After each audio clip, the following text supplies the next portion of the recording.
Stand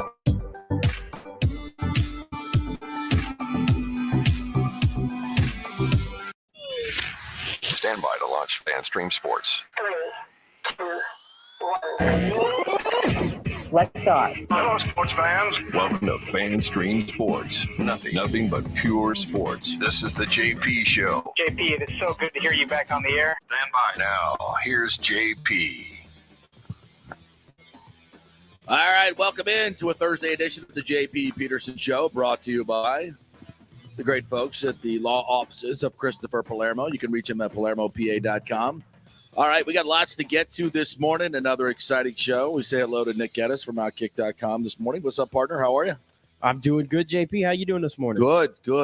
Lots of news to get to. First, the show lineup. The great Mike Nabors will join us at 10:15 to talk about what the hell's going on in New Orleans. Nolans, the Who Dat Nation, has lost their leader.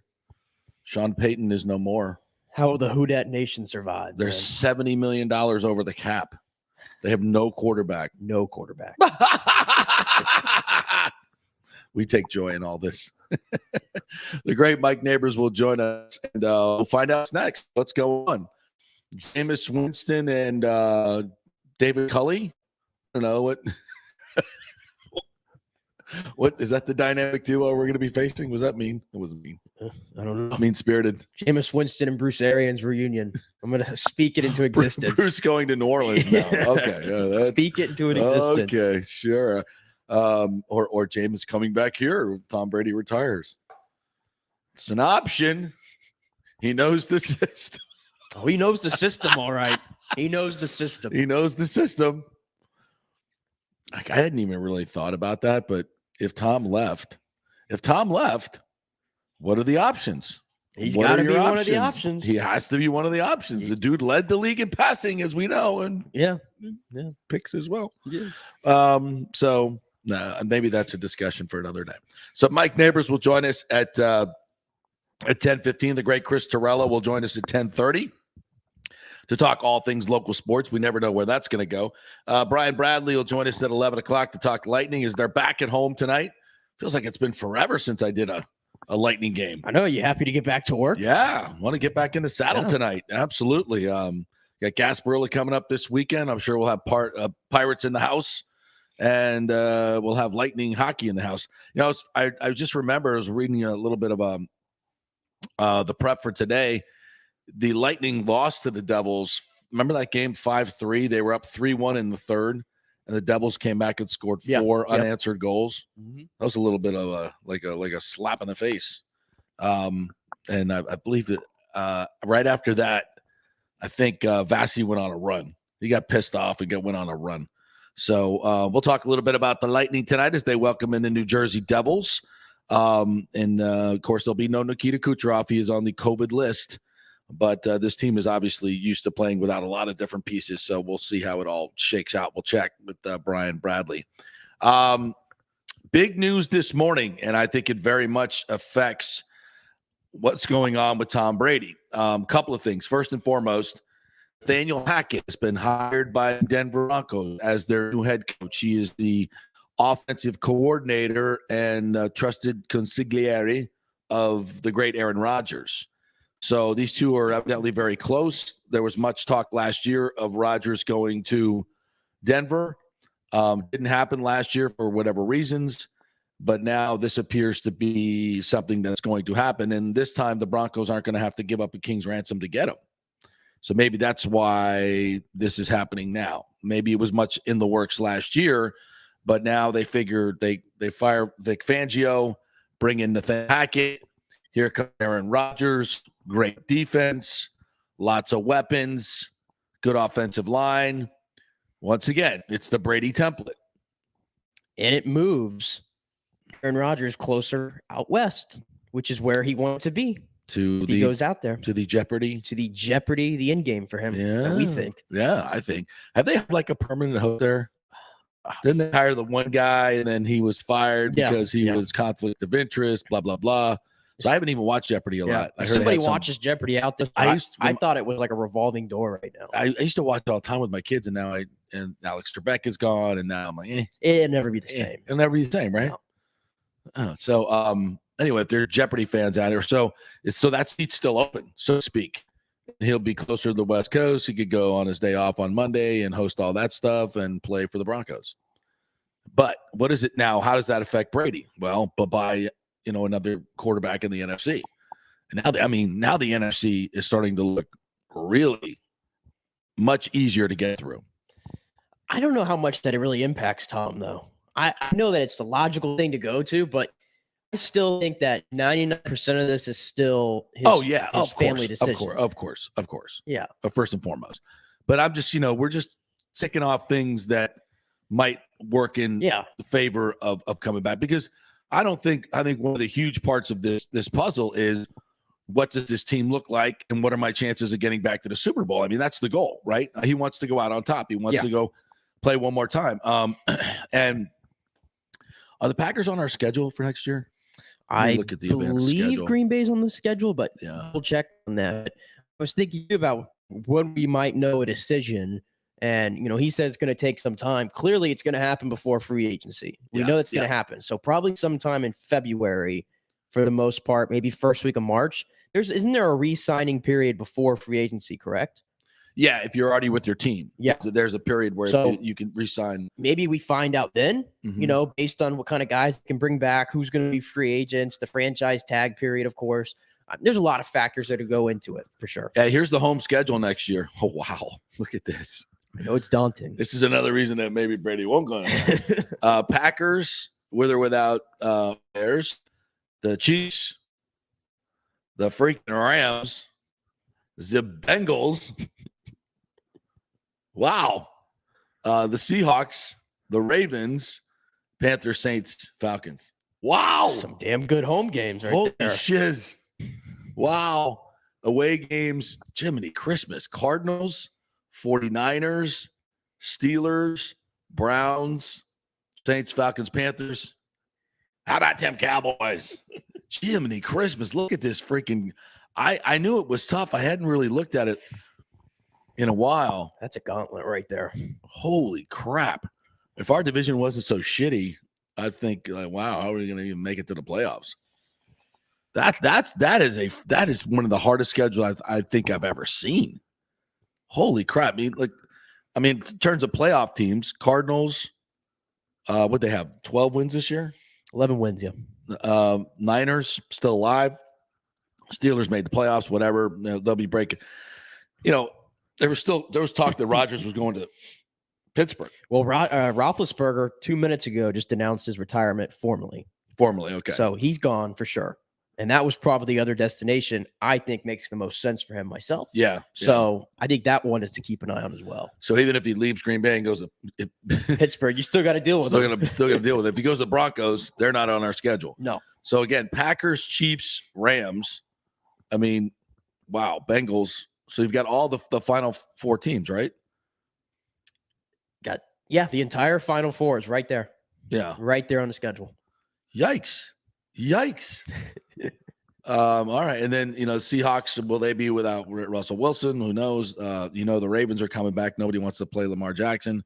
Browns have a good roster, obviously. Steelers. Wow. That is maybe this is why Tommy's retiring.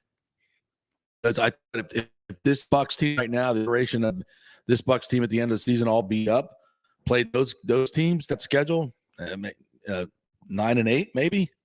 I mean, that is a tough road to hoe. And again, good thing, even though you say the division's going to be down, division games are always tough, right? They're always tough. So you factor all these things into his decision, and it's kind of like this debate they were having on Get Up this morning. Why would Rodgers go to that division where you're going to have to play Mahomes and Herbert for years and years to come? And I mean, it's just not an easy place to play. And then you look at the other quarterbacks in the AFC. And that's why I kind of say, I mean, if he goes to the AFC North, though, it's still pretty much a gauntlet at the moment. Yeah. I mean, you still got to contend with Lamar Jackson, Joe Burrow. And that's the point. There's no easy games in the NFL. There's no easy, really, divisions. Things change every year. If you're going to be the best, you got to beat the best, And I wonder if guys like Rodgers, factor that in, like Damian Woody was saying, play, work smarter, not harder. Why go to a division that's so freaking loaded? And I get that. It's harder to make the playoffs. It's harder to advance to the Super Bowl. You got to go through more people. But again, and I think there's something to that. Absolutely. If you get to the Super Bowl, you only got to win one game. If you're playing, right in a row, like the Bucs did last year, Drew Brees, Aaron Rodgers, and Patrick Mahomes, and it's not easy, but you got to do it and you got to win. And if you win it, there you are, Super Bowl champions, and you went through a hell of a gauntlet to do it. So I don't know. I don't know if guys like Brady and Rodgers ever really like fear other guys, or do they just embrace it? Does Brady look at that schedule and go, "Oh man, look at this. This is going to be fun. I can't wait to play all these really good defenses." He might. He might. I think if those guys are just wired differently than wussies like us. Yeah, for sure. More than anybody in the league, he's definitely like that. We'll see how Rodgers feels about it, but I think Denver, because Hackett, I didn't even think he was really like one of their big candidates, but the fact that he had an interview lined up today in Jacksonville, second interview, and they said, "No, you're not leaving this building." I mean, is it because of his offensive acumen, or because he's Rodgers' friend and he hopefully will bring him with him? Well, of course, that's what it is. But that's Jacksonville's got their quarterback though. They got Trevor Lawrence. Yeah. So why would they do that? And as mentioned, then be his agent trying to get leverage and say, get the Broncos to do what they did, and pull the trigger. And I believe Denver would be in the place too to bring in not Rodgers, but they could bring in Devontae Adams as well. They could. They're $70 million under the cap. They have the money to do it. And Adams has said he doesn't want to play with anybody else but Rodgers, and kind of tend to believe him that those two might be a package deal depending on what Rodgers does. Yeah. Yeah, I bet there's a lot of people like the Bears and the Lions, in that division that can't wait to see the Packers without a franchise Hall of Fame quarterback. Like, go through what we went through for a little while. Go try and, because I'm pretty sure it ain't Jordan Love. I don't think so. I don't think it's Jordan Love. I would count on that. It's not Jordan Love. So interesting developments. How does this affect Brady? I mean, I think it can only be in a positive. If he goes to Denver and gets out of the NFC, it's only a positive. Then think about this. Who are your challengers in the NFC? I mean, you're still going to have the Rams, who are going to be a really good football team next year. I'm not exactly sure who they lose, but if they win the Super Bowl, they'll be cannibalized like most other teams. I think they're going to have to bring down the roster because they're another one of those teams that doesn't have money. Way over the cap. Over the cap. They traded everything for the draft picks. At some point, they're going to catch up to them. Yeah. So I don't know if it's next year. I don't know if they're going to keep Odell because he's probably going to get a nice little pay raise. Yeah. Another Von Miller and everybody else. Yeah, so looking into next year, there are just so many different variables. But I agree with you. I mean, the number one thing for Brady is going to be his family. But I do think all these other things are in the mix. And I think the Bucs have to make a case that, look, this is what we're going to do. This is our plan. This is who we're going to bring back. This is what we think we can do. And with Rodgers out of the NFC, I think it makes more sense and a better chance for them to make it to the playoffs and get in the tournament, even with this gauntlet of a schedule. So I think it all figures in. All right, the Lightning and Devils tonight. We will not obviously know Kucherov. He is on the COVID list. We'll talk with Brian Bradley a little bit later about that. The New Orleans situation, we're going to talk with that with Mike Nabors coming up. Wanted to mention one other quick note here that totally took me by surprise. Danielle Collins from Northeast High School here locally is going to play in the Australian Open final against hometown favorite Ash Barty. Danielle's 28 years old, played at Northeast High. Not sure where she went to college, but she defeated top-seeded Iwa Swiatek, and she plays a huge, big power game, and now she's into the final at the Australian Open, one of our locals. How about that? That's a big deal. That's a big freaking deal. She was the 27th seed. The 27th seed in the tournament has made it all the way to the final. Yeah, you don't see that happen often in tennis. No, very rare. I mean, a little bit more often now in ladies tennis, and now that Venus and Serena aren't, dominating women's tennis like they once did, and it's kind of been of a revolving door at the number one spot. But good on her. Great opportunity to win a major. We got great local athletes. Remember during the Olympics, we had local athletes winning medals and competing there. People we didn't even know about. Like judo people that were like living in Argo. Didn't even know about gold medals. Right there next down from the old studio. Yeah. We had no idea. Where's this person? And nobody really knew. like that back in the day when I was at Channel 8, if somebody locally was here and they're in the Olympics, man, we did so many stories on them. Like everybody knew everything about them before they even got to the Olympics. And now it's like, oh, it won an gold medal. And I'm sure Channel 8 did some stories on it, but it's like back in the day when we had like 4 stations, it's like everybody's watching Channel 8. All right, quick break. When we come back, Mike Nabors will join us. We'll talk some Saints football. The departure of Sean Payton. They have no quarterback. What the hell is going on in New Orleans? We'll find out next. Stay with us.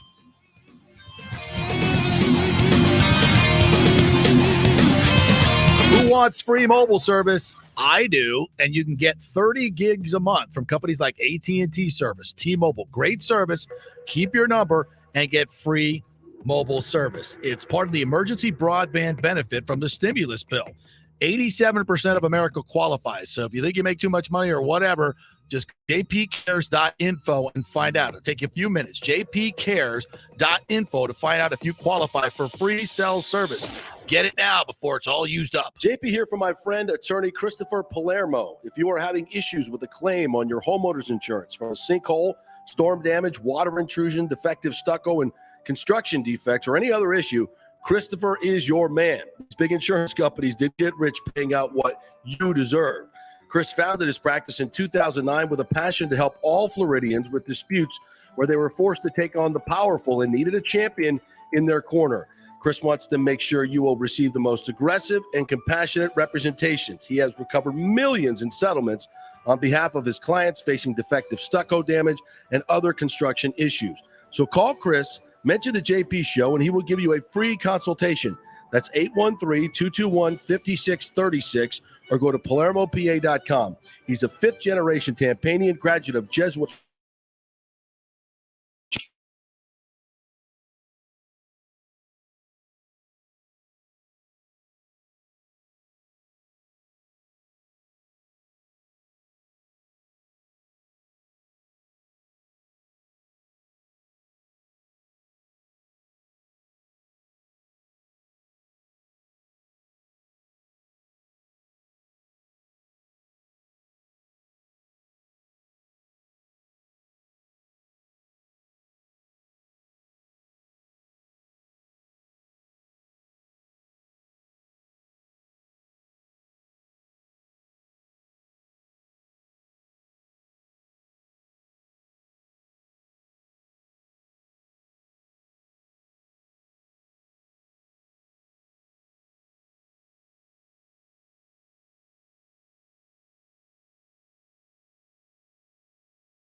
loans in the Tampa Bay area from many of our coaches, athletes, from Bucks to Bulls.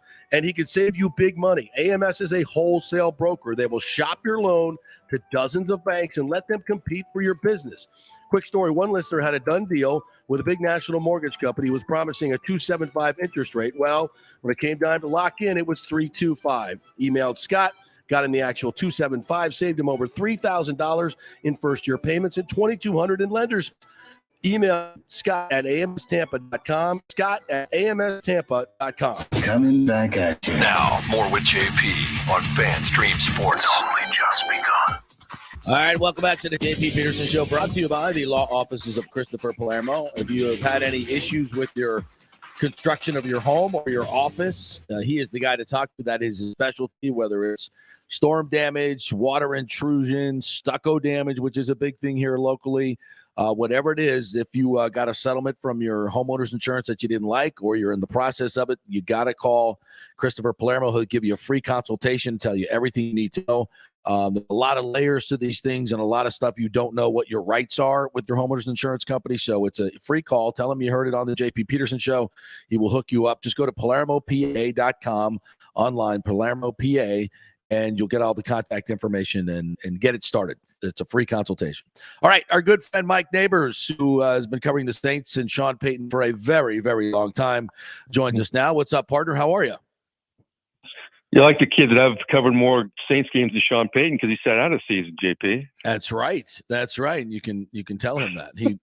I'm sure he would bite your head off the first 6 years. Yeah, he would. Yeah, he would.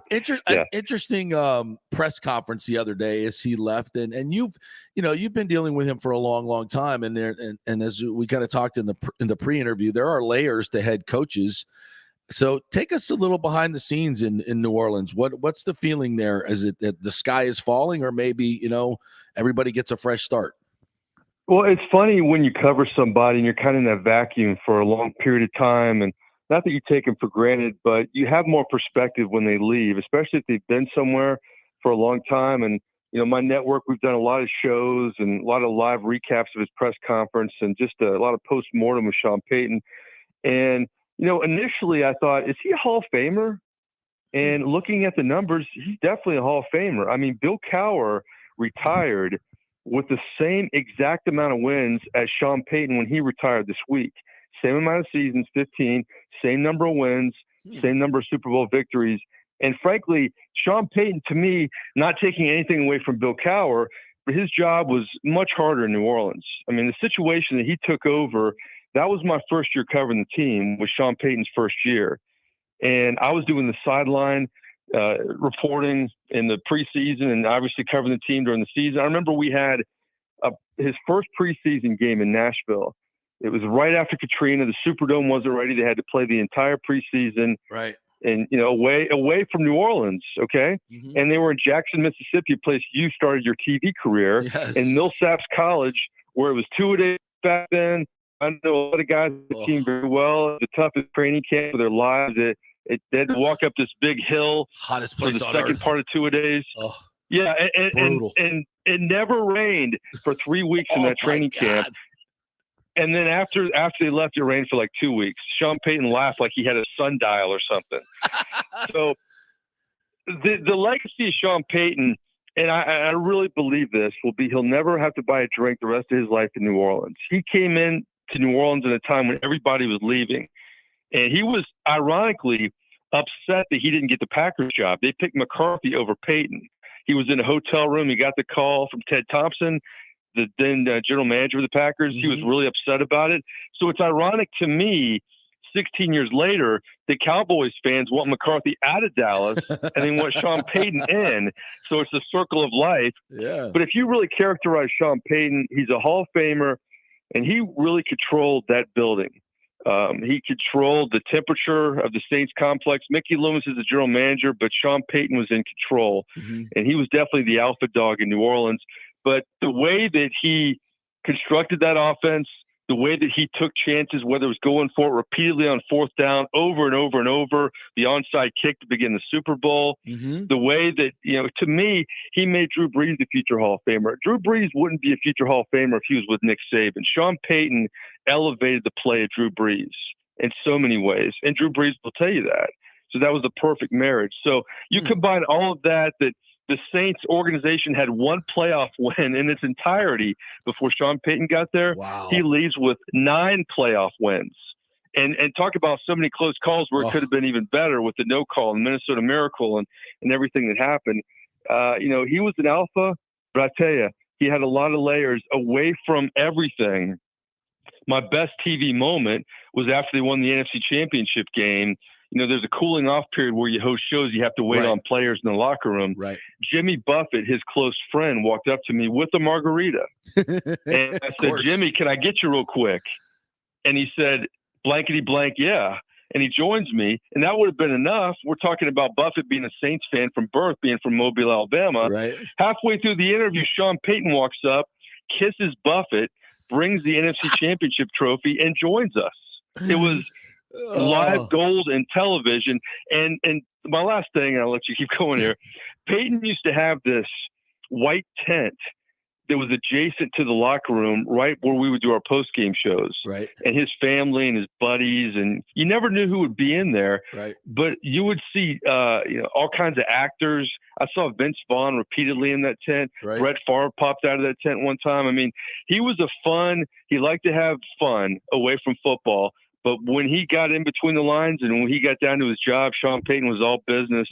And, just a lot of layers to him, a lot. And a bit of a hard ass, right? And absolutely. Yeah. Hard on the media, hard on the PR guys, hard on everybody that worked around him. Mm-hmm. I think there's some relief to some degree that he's not there, but there's also some sadness knowing how good he was. I think it's a lot of mixed emotions there. Yeah, I think, to some degree, if you're going to be a successful head coach, you gotta have a little asshole in you, and I'm not saying you got to treat people rudely or treat people horribly. You don't have to do that.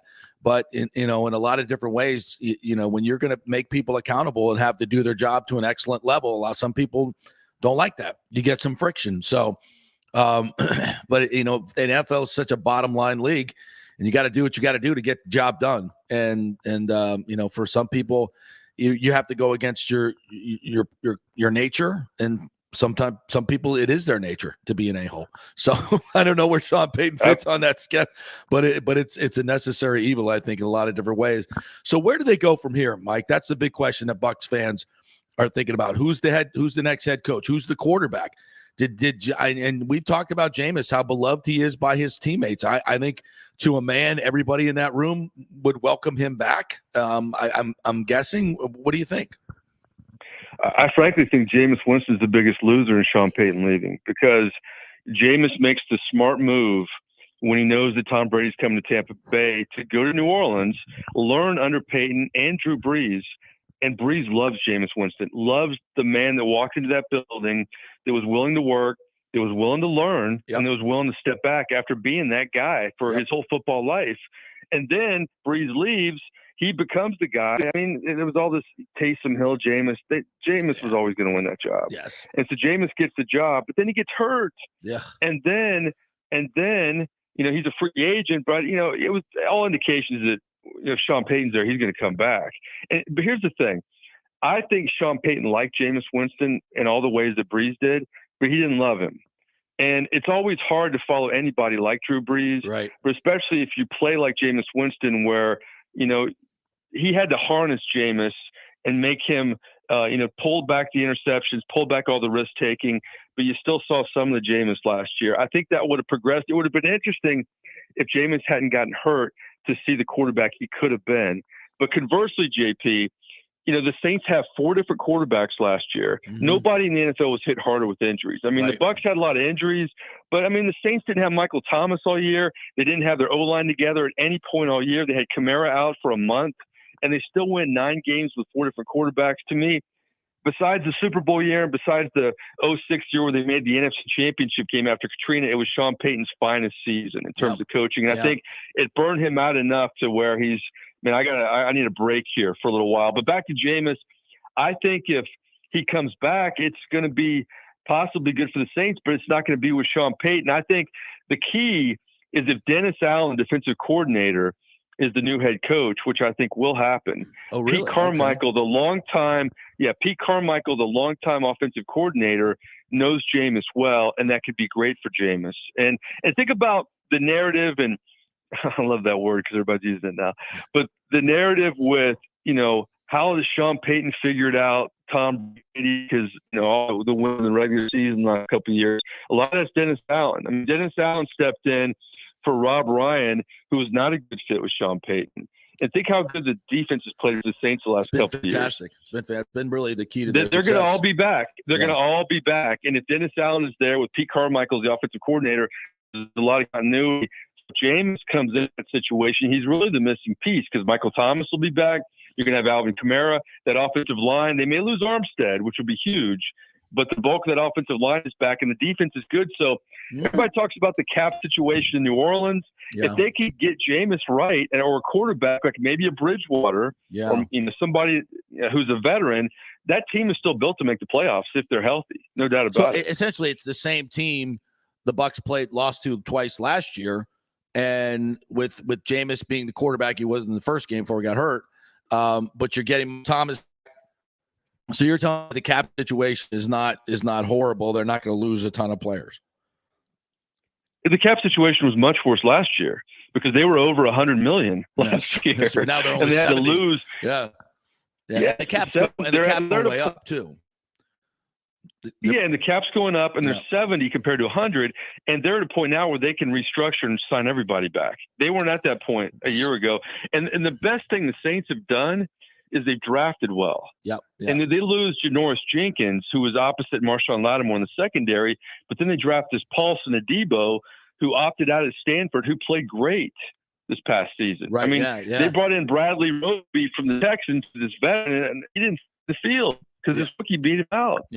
So they have depth, and I think the Saints are a lot better in a lot better situation than most people realize. It's just a quarterback situation.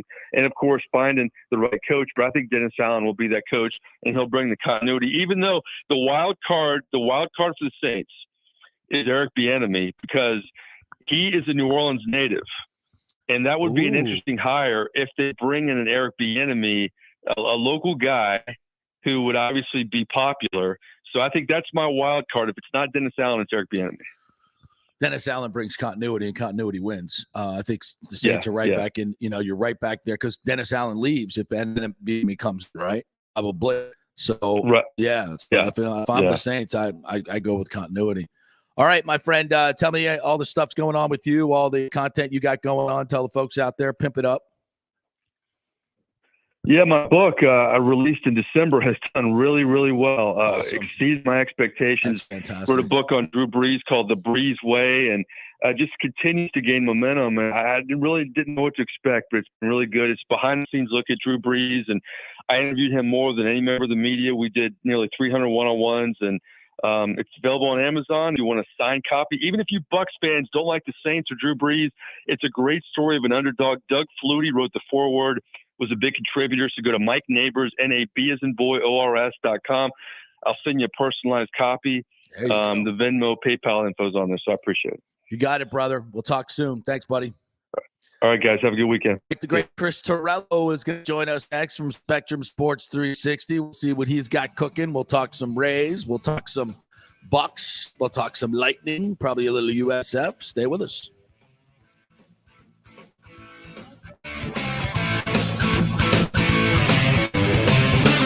The PGA Tour's Valspar Championship is back in March in 2022, March 14th through the 20th, right in the middle of the best weather of the year and the last stop on the Florida swing.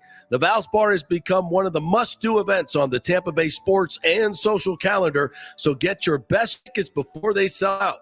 The game's biggest stars love the Copperhead course at Innisbrook. Last year, we saw Dustin Johnson, Justin Thomas, Jordan Spieth, wow the crowds, and another star-studded field is expected again this year. Sam Burns took the title and will defend again at the Copperhead. This will be a full tournament with the return of Valspar Live, our free Saturday concert featuring Chris Young and Big and Rich, and other amenities including Chameleon Cove, the Hooters Owl's Nest, the Publix Chill Lounge, and other hospitality venues. Go to ValsparChampionship.com for tickets. The best premium hospitality areas will sell out, so don't wait. That's ValsparChampionship.com. greenleaftitle.com. Are you selling your home or refinancing? JP here for Greenleaf Title. You choose the title company, not the realtor, and it makes a difference. You want a reputable company that will make sure your title is safe and secure. There are a lot of scammers out there right now. So go with a trusted company like Greenleaf Title. Plus, they will close anywhere, folks, and they will send a limo to pick you up to come to the closing. Yep, the great JP Limo Closing is back.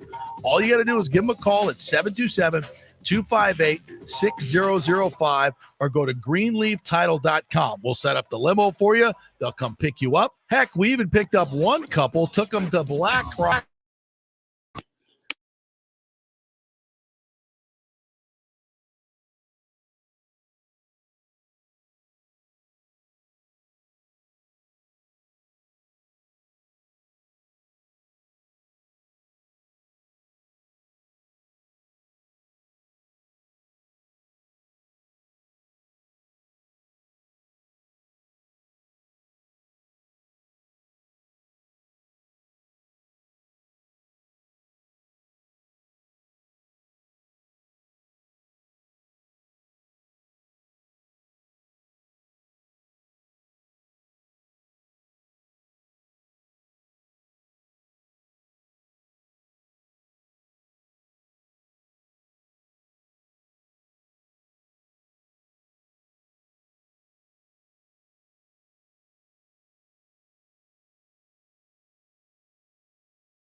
Powerful and needed a champion in their corner. Chris wants to make sure you will receive the most aggressive and compassionate representations. He has recovered millions in settlements on behalf of his clients facing defective stucco damage and other construction issues. So call Chris, mention the JP Show, and he will give you a free consultation. That's 813-221-5636, or go to PalermoPA.com. He's a fifth-generation Tampanian graduate of Jesuit High School and the University of Florida, and he cares deeply about you and the community. It's 221-5636 or PalermoPA.com. Let's go. Right now, back to the show with JP on FanStream Sports. All right, welcome back to the JP Peterson Show, presented by the law offices of Christopher Palermo, also by the Golden Diamond Source. Always a great time to shop there. If you got a gift card or those Visa gift cards for Christmas, go on over there and shop in that shiny place. They got all kinds of cool stuff. You're looking for one of those great watches, a Breitling watch or a Tag or something. They've got brand new ones that are fantastic, but also a great selection of gently used ones that look fantastic. They're great prices. Steve and Julie Weintraub are the best. So keep it in the community, keep it local. It's the Golden Diamond Source, just 10, 15 minutes from South Tampa if you're coming across the bridge, right there on your left side on Ulmerton Road, 3800 Ulmerton Road, and always online at theGoldenDiamond.com. And here's a diamond in the row, or just a diamond. It's a great Chris Torello, Spectrum Sports 360. How are you, my friend? Doing great. As we just talked about it, being a Providence basketball fan is a very, very rewarding thing right now. So that's my only talk.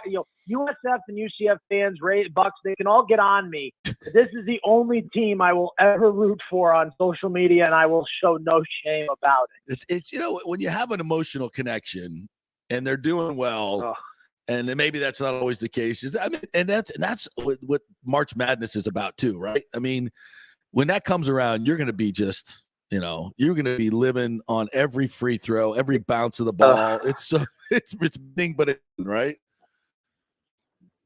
I'm from Connecticut, so I mean, UConn basketball, men's and women's, kind of. You talk about the Trop in 1999. UConn was the biggest underdog in history to Duke, and we were living off of every shot. We were living off of everything, and then half my family goes to UConn. I go to Providence, and as my cousin Jimmy once said, Chris, when you relieve yourself in a stairwell of a college dorm, and you leave a piece of yourself there, and so yes, however you do that relief, you're there for life. So so I've always believed in that, and so a bachelor's and a master's degree from Providence College, in nothing to do with broadcasting, by the way. Okay.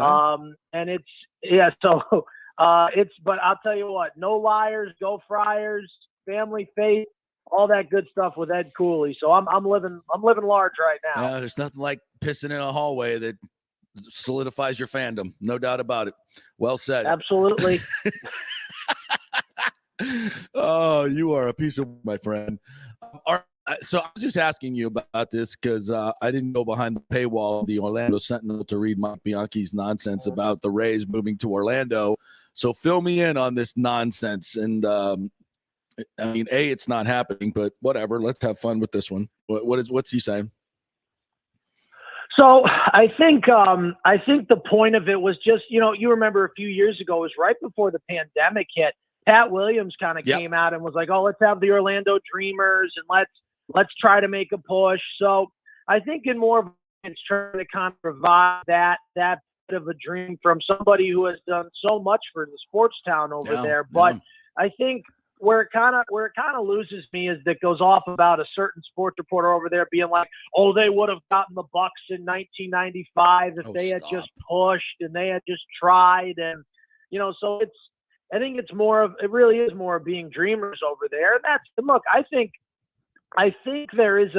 you're not going to turn Orlando against Tampa.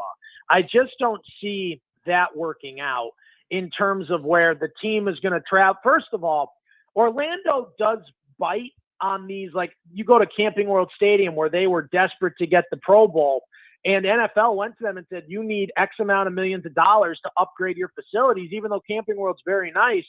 And they jumped. They said, yes, whatever you want, Mr. Commissioner, whatever you want, NFL, we'll do it. And they did it. I just don't know if Orlando would be willing to, because here's the thing, Stu Sternberg will go, but he's not paying. Right. If he goes to Nashville, if he goes, Nashville's a dark horse in all this, right? But you got Nashville, you got Orlando. If you really want him to relocate, he's only going to put up the $150 that he promised on a $500 million stadium or a $600. He will not go to $500 million if you need $1 billion. He might do it in Hillsborough County because he has roots. He's got ties here. He's got investments. He's dug himself a big hole here with the community. But if you want Nashville, if you want Orlando, they got to put up the $800, $900 million themselves. And then he'll kick in the final 150 or something. And he's going to want the revenue and he's going to want the land deal. So I don't see Orlando getting what they want out of this. But hey, it's great for drama. It's great for someone like Mike Bianchi. And you know what? If it stirs up some drama, across the war on I-4, this is a different way of doing that. Okay, I'm okay with that. Listen, I'm on record, and I'll say it again, just in this moment. Major League Baseball is not leaving Tampa Bay, and as we just found out with the Sister City plan, even though Stu Sternberg told you it was half or nothing. Oh, I guess that wasn't true. We told you all the time. That's not his decision to make. It's Major League Baseball's, and the Players Association was never ever going to go along with this. The damn thing was dead on arrival. We told you that 2.5 years ago, and that's what happened to it this time. And, and I was listening to David Sampson's podcast, which he's going to join us on the show, I think, on Friday. I'm going to talk with him today.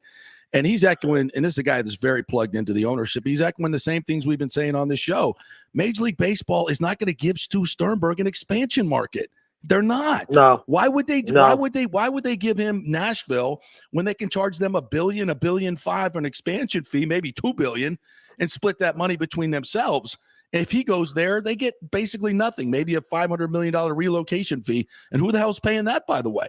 So and plus Stu's already cashed in on a Tampa Bay TV contract. He's already taken a huge chunk of upfront money. He ain't leaving this market, and Major League Baseball ain't leaving this market. So I think all talk Orlando and Nashville, and while it's, I guess, fun, it just like the split city thing ain't never gonna happen. So we move forward.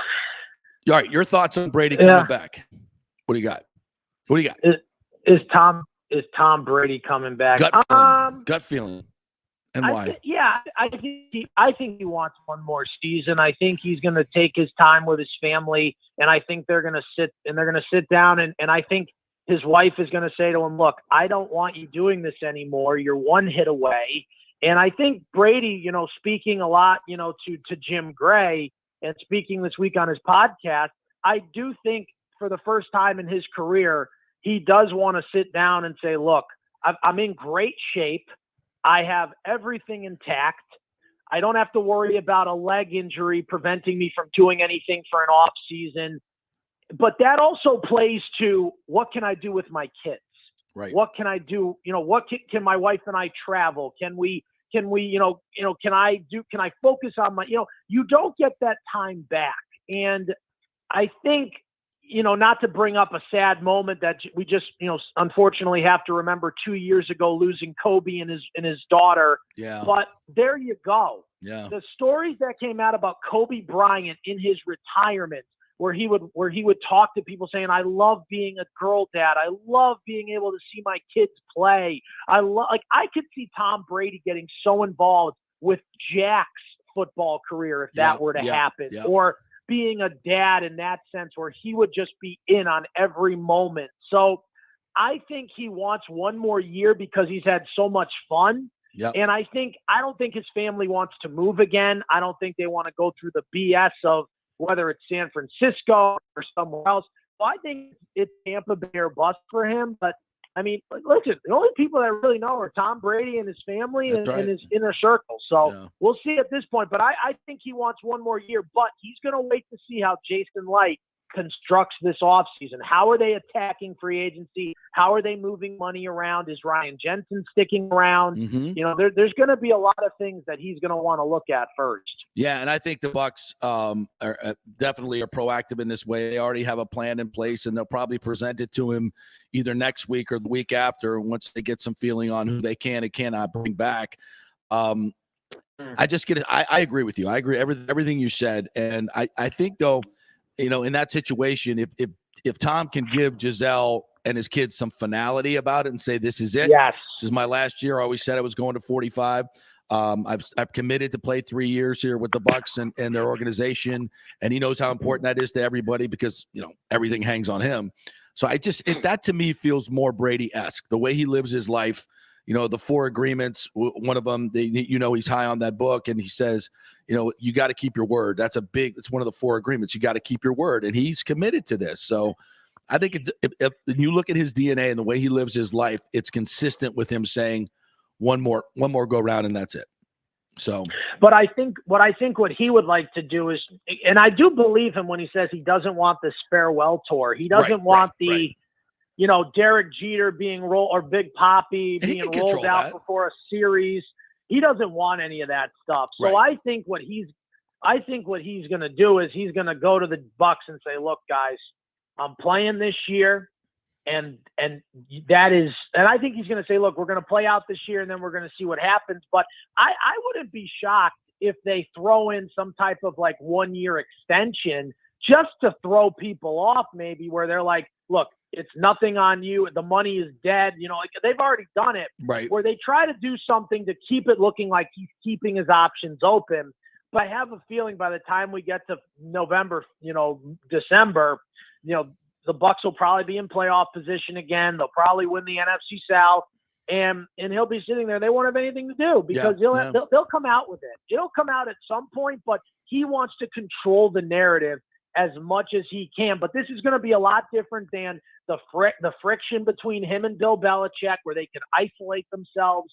It's going to be a lot different than him wanting to leave. he's going to have to really control this. And I think for a guy who loves control, it's going to be tough because everyone wants to know what he's doing. But I do think he gets one more year. And like you said, 45, it's clean, it's consistent.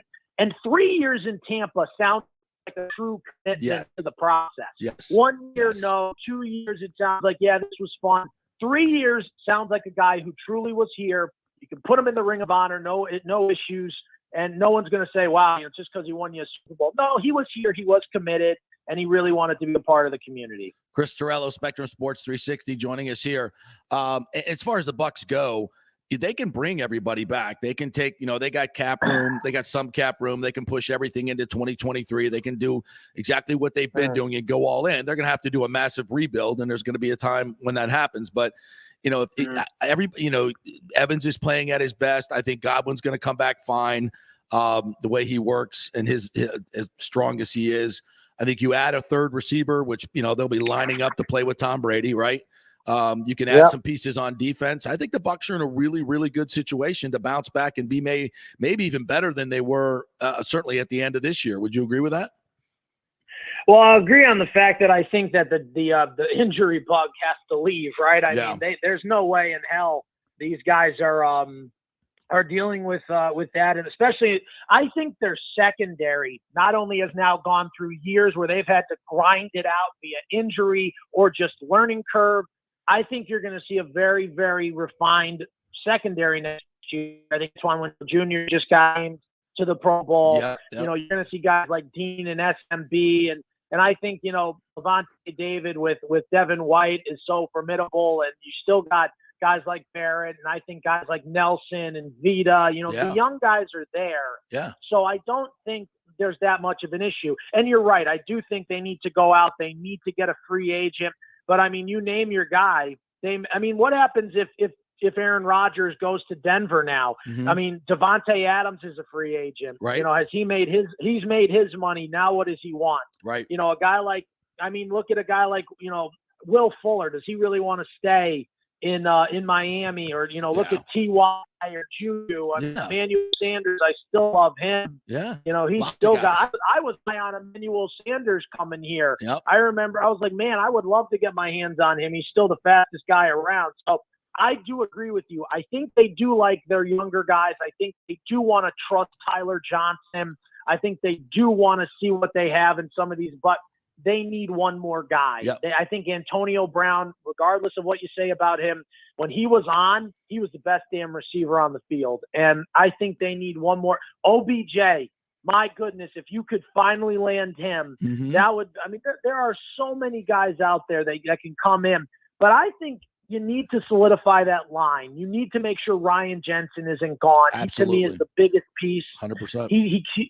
Well, just think about it. There's going to be so many suitors out there. He changed the toughness of this line. He changed the attitude, and you took the penalties because he was protecting his guys. He was protecting his quarterback. I think they need to solidify. You got 3 guys going to the Pro Bowl from that line. I know. So you got to keep them together. And I think more than anything is you got to find another weapon on the outside on offense. I don't know if everyone on defense, like, is Jason Pierre-Paul worth it for what he's gone through? No. Unfortunately, I don't think so. And I hate to say that because he's probably been one of my favorite guys. Me too. Growing up a Giants fan, I fell in love with him. So I love JPP. Getting to interview him has been one of the highlights of my life. But I think that type of guy you don't need. And I think a guy like Anthony Nelson has proven to step up. Yeah. I think other guys have proven to step up. Now, you can go at a Tryon, and you know what? You can go find another Tryon if you need to, or go find an. I still think Ndamukong Suh holds some value. Just depends on the price. Yep. But you can go find another outside linebacker. Who knows? Somebody's going to fall. Somebody's not going to click with how a team looks at athleticism. So, or you talk about mortgaging the future. You have a pick in the 20s. What's to say you can't throw in a future third and move up if a guy like David Ojabo from Michigan falls? Yeah. Oh, absolutely. Like there are going to be there are guys that I really like out of, that are coming out this year, especially who are very good hybrid outside linebackers who could set you up for years to come, at least on the defense. And then when you do hand the ball over to a Kyle Trask or somebody, it's not that they have to score 30 points a game because your defense has them in position for 20. So all great points. And I think it points to that this team can't. I think a lot of people think, well, we're going to hold on and maybe we'll be as good. No, you can get better. You can get better this offseason. You got the cap. You got capital to do it. People want to come play here. You got draft stuff that you can push in down the line. Totally agree. All right, what else is going on at Spectrum Sports 360? What's on the programming menu, my friend? Oh, boy, we got a lot. So today I'm going over to Sly Middle School because that's where Tampa Catholic boys basketball has been practicing. They have not had a home game in well over a year. They are waiting on their brand new field house, which Kevin Knox is donating $2 million. So I will be doing kind of the story on this team that has been nothing but a nomad. And they're trying to get back to Lakeland again with the great Don DeZagua. But they also have another Knox on the team, the third Knox, Carter Knox, who is a super sophomore, 6'5", teams are drooling over him. So we'll get a couple different stories and check in. And that story I was telling you about, the documented dreamer, the SCU soccer player, that is going to run Sunday night. And I encourage everyone to watch it and to look into the legislation that is being done in Washington, because this young lady has until June, and then she needs a visa from her employer, her school, her Grace Lutheran school. They need to file for one, but she only has about a 40% chance, and there's so many people trying to get these visas. So hopefully people can watch it and, it can hopefully bring awareness to a very important topic, because these are documented dreamers. These are people that have been here since they were 1-2 years old. Their parents came over here to work. These are the ones that need to be in our country. They don't have a pathway to citizenship from India, China, England, from Poland. They're from all over. It's very different. Yeah, and they've already proven themselves as positive members of society. They're not gang members coming across the border. These are the people actually visas to. Great story. Can't wait to see it. Thanks, Chris. Appreciate all your insights. Always fun to chat with you. Thanks, buddy. All right. Hey, Nick, good job with UCF, buddy. Wichita State, you gave them a win. Let's give Tulsa a win next. They're the last team without a win in the conference. How about we help the Golden Hurricane out a little bit, buddy? Is USF going to the NIT this year? Are they going to qualify for that? I was really hoping when I saw the CBI is coming back, I was really pushing for the CBI, to be honest with you. I think it'd be great. That's a real banner. That's actually a real thing. So that'd be real fun if they could do that. Read and Weep 2017 National Championship. It says it right there on the stadium. Page 115 in the NCAA record book. You know where that is right now, Nick? It's sitting underneath somebody's broken sofa because they don't want to go out and pay for a new one. So they got the book holding it up right now. Outstanding. What do you got for that? Nothing. We need to go to break. Okay. Torello, you're the best. You're the best troll All right, ever. boys. See you later. See ya. Oh, man. How's that feel? Now that he's gone, he's so right. He's so right. See, at least delusional. This is a great fan. You cheer for your team, but you keep it real. Delusional UCF fans. Yes.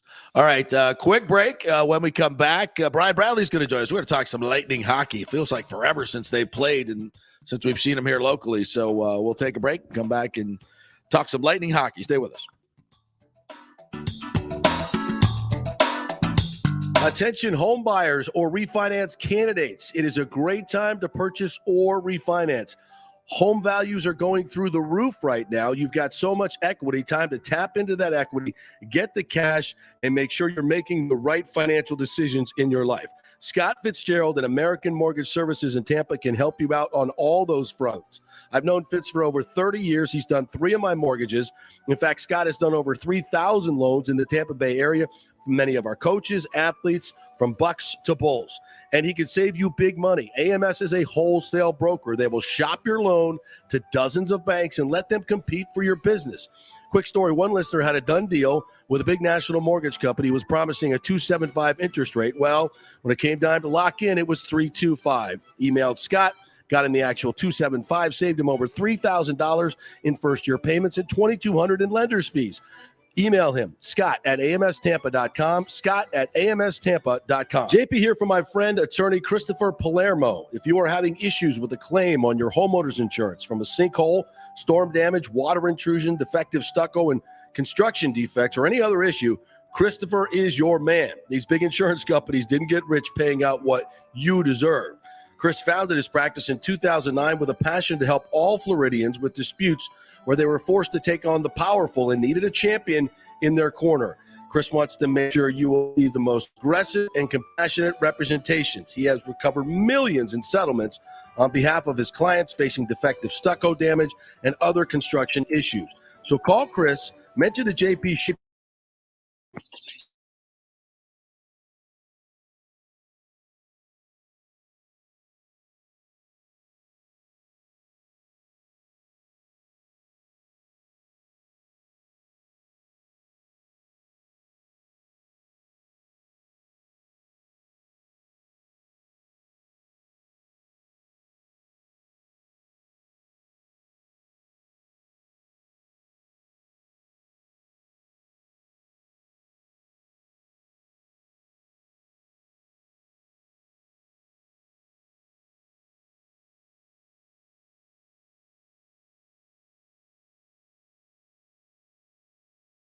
For free cell service. Get it now before it's all used up. Ladies and gentlemen, Let's rock. This is FanStream Sports with JP.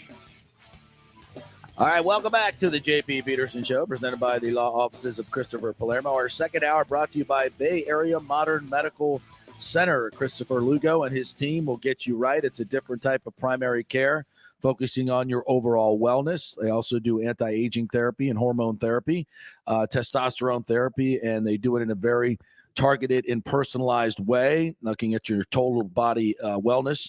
So check them out at BAMMC.com. That's BAMMC.com, Bay Area Modern Medical Center. All right, let's chat with our good friend Brian Bradley, the Lightning's first All-Star and leading scorer those first few years. What's up, my man? How are you? Good, JP. What's going on today? We got a hockey game at home finally. It's been 2 weeks. I can't wait to hang out with you tonight at Amalie Arena and watch the Lightning beat the crap out of the Devils, hopefully. It's good good to be home. Yeah, we got like 3 games before the Olympic break, which the players aren't involved, and we got a couple games into that. But we've got a kind of quiet month, so it's good for a veteran team like us to get a little rest time. I think it's perfect.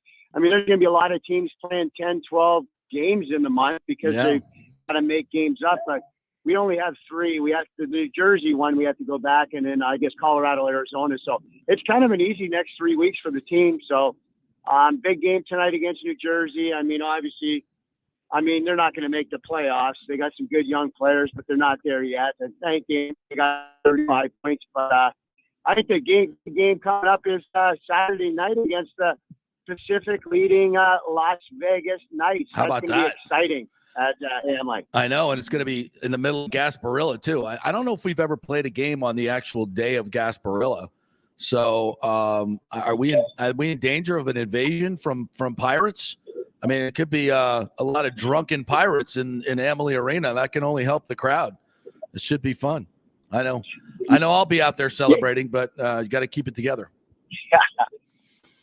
It'll be fun. Yeah, no, it should be good. I mean, Las Vegas is a good team. They're starting to get better every game. And we came off a good road trip. We're 2-1. I mean, we beat LA. We played okay. Didn't have our best game in Anaheim. We lost 5-1. And then, the team showed up on the road with a back-to-back, which was, it was a good win. We beat San Jose 7-1. But, you come out of LA trip with a 2-1 record. I think it was good. And, Stamkos got his 20th goal. And, the team looks good. I mean, obviously tonight I think we're missing Kucherov with COVID protocol. Right. I mean, that's definitely going to hurt. But especially against Las Vegas, that's going to be definitely a factor because he's such a great player. But, other guys got to step up now. And love the way we're playing, and you should win tonight, and it's always exciting to watch the Lightning at home. Great team. Absolutely. You mentioned the COVID protocol for Kucherov. I was listening to Cooper yesterday. He just had this look on his face of just absolute disgust with the whole thing. I mean, I think these guys are just so tired of all these the protocols and whatnot. And I know they're easing them off, but how does this affect the team? He'll miss. I guess he's probably going to miss the 2 games against Vegas and the Devils. Maybe be back for the 3rd home game. But they're used to playing without him, right? But I was kind of getting used to him playing with us. Oh yeah, you know what? Definitely we're going to miss him. I mean, he's one of the best players in the NHL. I think Platt coming back tonight. Yeah. That's what rumor has. I think you're going to have Point, Platt, and Strelly on the one line to move Stamkos maybe back to the middle with Killorn, and Joseph moves up, and then you got Maroon, Belmar, and Perry, and then I like the 3rd line, 4th line with Colton, Radish, and Tkachuk. I mean, those young kids can play, and you know what? Ross Cole's been hot lately, scoring goals in the last few games. So, I mean, you know what? Yeah, we miss a guy, but at the end of the day, it's another chance for some of our young kids to get more ice time and play some ice minutes and like I said, we're still hurting on the back end. I mean, it's still interesting when we played in LA last week. We won 6-4. We only had 4 defensemen playing. I know. I mean, that's amazing. Not many times you have 4 D playing, but to me, Victor Hedman's been amazing this year. I mean, he's elevated his game to the next level.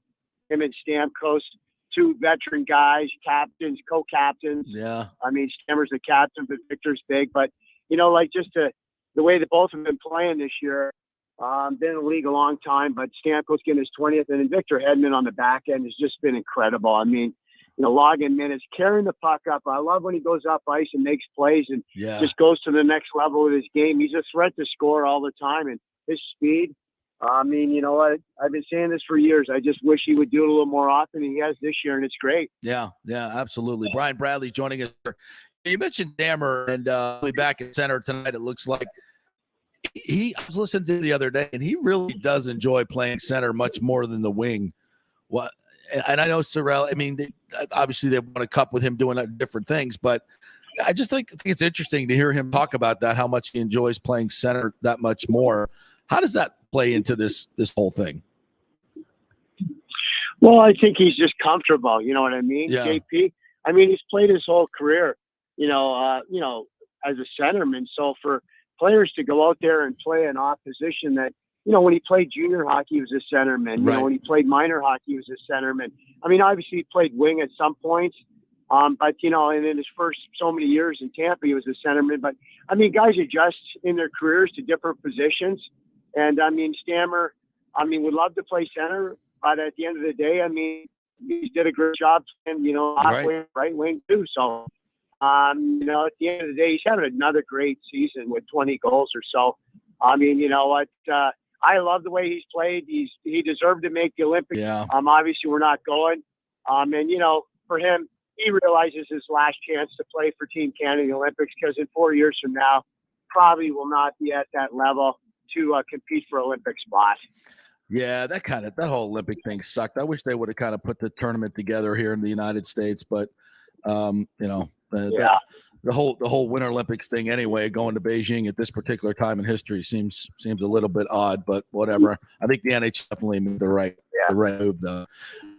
Hey, last time you were on, the Sister City plan was in peril and now has gone and done. And I know you as an athlete, you were like, even though it's Montreal, which well, it just was never ever going to be something that any player, whether it be a hockey player or a baseball player, would ever embrace, right?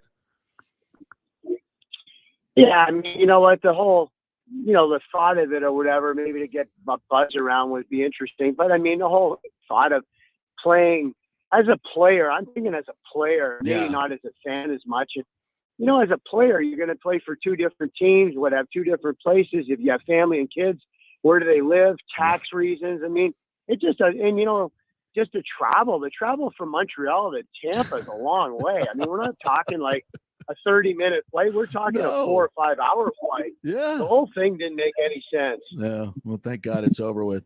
All right, partner. We'll see you tonight at Amalie Arena, and we'll get back to watching some good hockey. Thanks, buddy. You betcha. Have a great day, JP. Go Bolts, buddy. Go Bolts. And where do the Lightning and the Rays collide? We've talked a little bit about this, and I was texting with David Sampson. If you want to, by the way, we'll take a break and then we'll cue that up.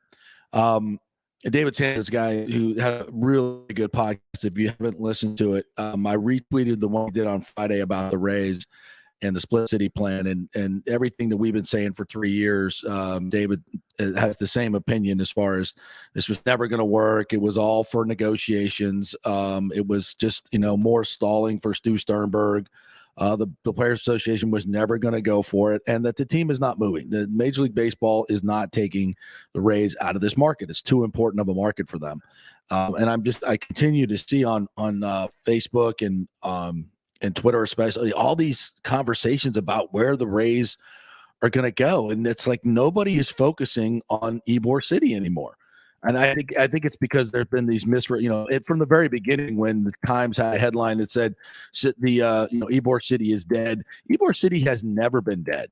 That location has never ever been dead. It's always been, well, we need to work on the better funding. We need to work on how we're going to, make these opportunity zones, all these other things. It has been from the very beginning, downtown Tampa, Ybor City, the number one location that MLB wants, that the Rays want, that the fans want, everybody wants, the large majority. And that's where it's eventually going to be because you follow money. So, we'll hear David Sampson talk a little bit about that as well, and just to kind of back up the same things that I've been saying for 3 years. And I think people should just start focusing on that. And all this consternation about other places like the Hard Rock, the Fairgrounds, it seems logical, but it's not, because baseball is an urban game, and they want people to be able to walk to the park, to scooter to the park. That's why they're doing all this infrastructure downtown for these greenways and these pathways to lead down towards the K-Force site and make it more accessible to an urban core. That's why the most successful baseball stadiums have done that. Rejuvenate an area, all those things we've talked about. It doesn't happen in the Fairgrounds. And I know people look at that because, the Hard Rock is right there. Well, nobody lives at the Hard Rock. Certainly there are neighborhoods around there, but there's much better concentration of residents in downtown Tampa. And by the way, downtown Tampa can't build high rises fast enough. These apartment complex after apartment complex, the inner core population, and these are young people that come here and go to baseball games. These aren't people that are coming here to retire. These are businesses that are moving here and moving to this hub and this center. And that's what baseball wants and needs. And further on the Fairgrounds, I understand that it might be better than driving to St. Pete, but that's still, for people that are coming from the downtown area and maybe from the Del Mabry, that swat, and back in South Tampa, that area kind of. That's still pretty hard to get through during rush hour. Yeah. To navigate your way through going that direction, you still have to combat with that. And when I think of where the Fairgrounds is, like, what's the closest little city there? Like Seffner? Yeah, there's nothing. I mean, it's nothing there. There's nothing there. Yeah. It's just Deadville. So I've never understood that one. They have their own little thing going on there. Yeah. I don't think there's any need to clog that space anymore. No. And again, it's just, there's no opportunity zone there. Like a lot of what this financing plan is about are these opportunity zones that give these huge tax breaks to people that come in and invest. And then that money is then turned around by user fees. People that come in like they did in the Battery. People, for every burger that's sold, a quarter of it goes back to paying for the stadium. And it's been a very successful model. And again, people throw out these numbers like $1 billion too. I don't know what the stadium is going to cost, but when we talked to Hagan the other day, he said it's about $1 billion, $900 to $1 billion kind of a fixed roof thing. So when you start doing the numbers on this, people are like, wow, that's, Stu's going to have to come up with $500 million. No, 350 from Stu, 350, which is what they were going to do for the quote boutique stadium. And then the extra 200 to 300 million is in naming rights. And these are naming rights deals that are being done at Truist Park and the Rangers Park, all these this is about the number, and this goes for the life, what they call the expected life of the stadium, which is 30 years. That's how you figure out the financing. It all goes through 30 years. So nobody's having to write a check. I mean, there might be some advance money that has to come out from both to get construction started. But for the most part, these are deals that are done over a 30-year basis. So we're talking anywhere from $15 to $20, $23 million a year, which is completely doable for everybody. It's not that big a chunk. That's why all these other places get stadium deals done. We act like we're freaking building the Taj Mahal here. It's crazy. So I just caution people, stop talking about Nashville, stop talking about Orlando, stop talking about St. Pete, stop talking about these places that are not going to happen. It's the same thing we told you with the Sister City plan, folks. When are you going to start listening? These are things Major League Baseball is pretty much dictated. And for everybody that thinks Stu Sternberg can just up and move this team at his whim, he cannot. He cannot do that, as you just saw with the Sister City plan. He's got to get approval from the MLBPA and the other owners. And the other owners aren't in any mood to be doing him any favors right now. So think it through, folks. Think it through. All right, quick break. When we come back, we'll play that audio. We're going to get into the weekend football games that are coming up. The conference championship games. We got some great matchups, so we'll talk a little bit about that as well. Stay with us. The PGA Tour's Valspar Championship is back in March in 2022, March 14th through the 20th, right in the middle of the best weather of the year and the last stop on the Florida swing. The Valspar has become one of the must-do events on the Tampa Bay sports and social calendar, so get your best tickets before they sell out.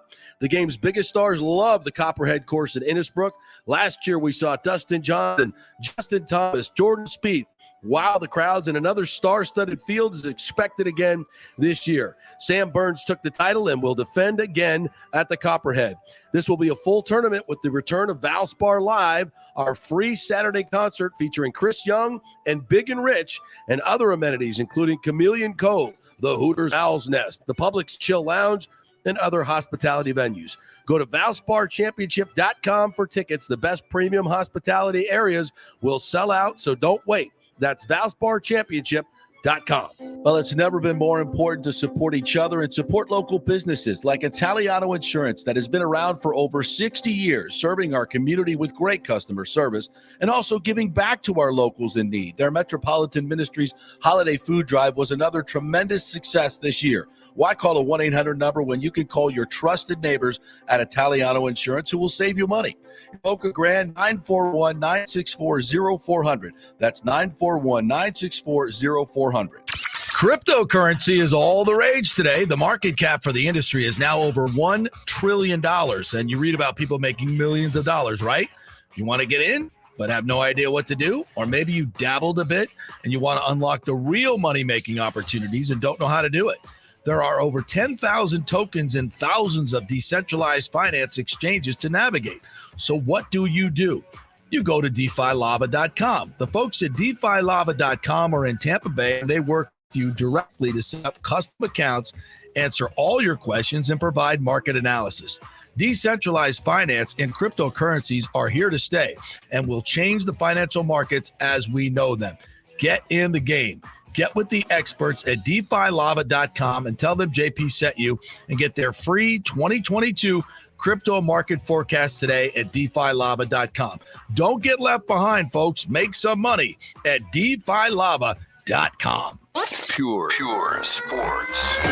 JP is back on. Welcome back. Mainstream Sports. All right. Welcome back to the JP Peterson Show, brought to you by the law offices of Christopher Palermo and also Bay Area Modern Medical Center. Christopher Lugo and his team over there will get you right if you're looking for a new primary care doctor because your doctor just dispenses nothing but just prescriptions and not good sound advice. We highly recommend you go to BAMMC.com, make an appointment, go to a consultation with Christopher Lugo, completely free, and you will find out how they do things over there. Getting old is inevitable, but feeling and looking old is avoidable. Testosterone replacement is not a frivolous treatment, folks. It takes a professional, targeted approach that focuses on total body wellness, vitality, and emotional stability. So go to a doctor that knows what they're doing from a personal medicine standpoint. So many of the old Western medicine ideas are being destroyed in this modern medical society. So that's why they call it Bay Area Modern Medical Center, because they're doing things a different way. Going to get you healthy, going to get you in shape, going to get you eating right, working out right, and get all your supplements right and what other things you need. It's Bay Area Modern Medical Center, BAMMC.com. They just do things a different way. Give them a call, find out what it's all about, make an appointment, and head on over there and improve your health, improve your life. Right. So I wanted to get into this a little bit. David Sampson, if you don't know him, he's got a very, very popular podcast. You can find it on Spotify, Apple, any place you do your podcast, hopefully where you're listening to us on that as well. And I was checking out the one that he did on the Rays on Friday after Sister City was dumped down, and it sounded a lot like when you're listening to this particular host, but I wanted you to get it from this perspective. This is a guy that has worked inside Major League Baseball. He was the CEO of the Marlins when the whole Expos thing went down. He's very well connected, CBS Sports podcast, really, really smart guy. So let's play a little bit of that right now and his take on how this whole thing went down. But why yesterday? Didn't anyone think of that? Why Stuart Sternberg held a press conference at 1 p.m. Eastern on Thursday, January 20th, and announced how despondent he was. I am distraught. Major League Baseball totally screwed me. They rejected our sister city plan. We then come to find out the executive council, which made a big announcement. Remember, the executive council is like 8 owners, and it rotates. It's got big market owners, medium market owners, small market owners. They're all together. They're on this council that's like the board of directors of Major League Baseball. It's just call it 8 owners out of the 30. 8 owners meet with the commissioner during owners meetings, and they have conference calls in between owners meetings, and things get approved or not approved by the executive council, and that doesn't mean a thing. Just as a small FYI, with all the hockey, I want to say bullshit so badly, Coca, and then I was going to say horse hockey, and I ended up mixing them up. So just wipe it. 269. With all of the crap that is spewed by baseball and by Stu Sternberg, this was a good one. The executive council rejected our plan. Well, guess what?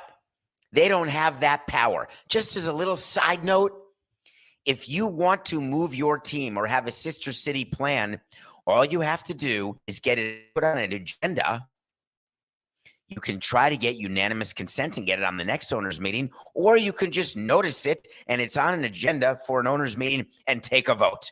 You make a motion. I make a motion that I want a sister city plan, or I want to pursue the sister city plan. Do I have a second? Sure, I'll give you a second. Any discussion? Nah, why would we discuss it? Let's vote. 1, 2, yes, yes, yes. 23 yeses, boom. By the way, exploring that sister city plan may only take 16 yeses. A simple majority, not a super majority. Simple majority is 50.1%. 30 teams, 15 is half. You need 16. Pretty simple math. Are you with me? So when the executive council made that huge announcement, and Rob Manfred made that huge announcement a few months ago, the only way for Tampa to survive is the sister city plan. We come down from the mountain and give the power to the people to pursue it. And then just a few months later, they say, you know what, Stu? You got to stop. Well, why, Rob? I mean, what are we going to do? Well, Stu, you knew that it was a joke, right? That it was never going to happen. But you are such a good actor, and you had all your employees believing it was going to happen, that we got a call You're not going to believe this, Stewie, but we got a call from the Players Association. Oh. And they said, how come you haven't mentioned the sister city plan? You know, we've got to approve that. And we're trying to figure out revenue sharing. And Tampa Bay is like the Marlins and the Indians. Strike that. Tampa Bay is like the Marlins and the Guardians. They're taking a lot of money of revenue sharing, and we want that money back with the big market teams because we hate Tampa. That's right. They didn't hate Miami as much as they hate Tampa, the Union, because there's nothing worse than when there's a successful on-field team with a low payroll. It's a nightmare extraordinaire, a malrev for the Players Union, because owners, as you know, they watch the World Series, they watch the playoffs, and they look at their GM and say, are you kidding me? They get rid of the $30 million guys. We sign them, and we don't make the playoffs, and when we do, we don't win. They seem to bring up another 98-mile-an-hour throwing pitcher who I've never heard of. Well, I've heard of him, says the GM. Well, I don't care. I've never heard of him. Their payroll is at $50 million, and they kick our tuchus. So the union does not like Tampa. So the union says, hey, you know, this whole split city plan, we better start negotiating that because I think it's great. The union said we're going to get increased revenue. It's going to be great. But I don't know if we're going to approve that, Rob. Rob looked at Dan Hallam and said, we cannot let the Players Association think that they're going to get some economic benefit in this collective bargaining negotiation. There you go. Because they are going to acquiesce to this sister city plan. There you go. We are not giving them one thing for their acquiescence. And now the union's calling and saying, hey, we better bargain this. Let's talk about it. Let's make it part of the trade, part of the lockout. And Rob and Dan got together and said, we got to quash this maintenant. N-O-W. Hey, Stu, we just told the executive council that the Players Association wants something in return for your split city consideration, which we've always known is ridiculous because you can't even get a stadium built in one place. Forget two. So we have to go public right now. There's no way we can allow the Players Association to go through the weekend and have any part of the conversation at all about what they will need for players to be part of a split city. So boom, it's done. There you go. So, you know, these are the things I've been telling you for 2.5 years, folks, that ever since the sister city plan was brought up, and they talked to Tony Clark, the head of the Players Association. He was like, yeah, no, we're not doing this. We'll keep an open mind, but there's going to have to be a lot of concessions. And that's why people were, and when Stu and Brian Alden Silverman said the other day, we don't know why they tanked it. They know, and I told you, yes, they did. They know exactly why they tanked it. Number one, well, not number one. Number one is the Players Association. We told you all along, they're never going to go away with it. And this is when collective bargaining, I told you this a few weeks ago, when collective bargaining gets down to it, and this comes up, the collective bargaining, which of course it was going to come up. They were going to ask the owners to give up something. So Stu, the guy that's kicking their ass with a $50, $60, $70 million payroll, can go invade the territory of the Toronto Blue Jays and Canada and make more money on his own, getting no money back to the owners, who are going to have to give up something significant to the players to get it done. And I've asked you this 1,000 times. Why would the owners do that? The owners don't care about making rich. If it doesn't bring them any money, they're not interested. And they're certainly not going to give up something significant for this cockamamie plan that's not gotten any support in political support in Montreal or frankly here. So that it was always going to be dead. So again, when you're for those of you who gave it credibility, shame on you. For those of you who thought of it that this was the only way this was going to get done, it was half or nothing. Shame on you. False narrative, false narrative, false narrative. We told you this time and time again.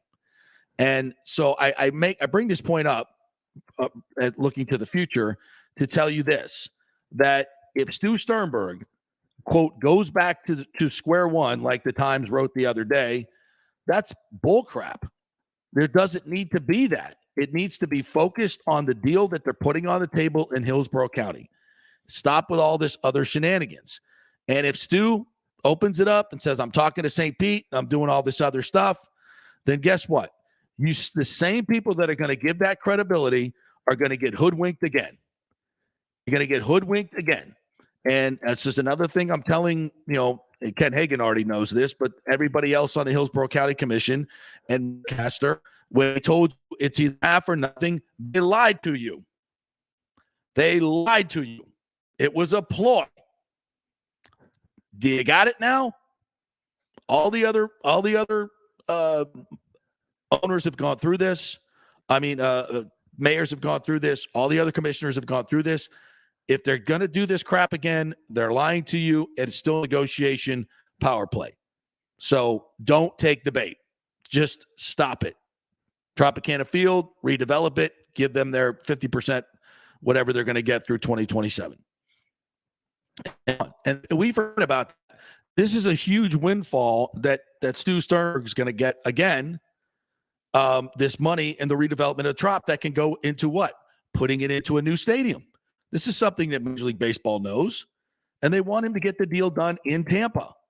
So, again, if this is going to be his approach, we're going to call him out on it because it's another disingenuous approach.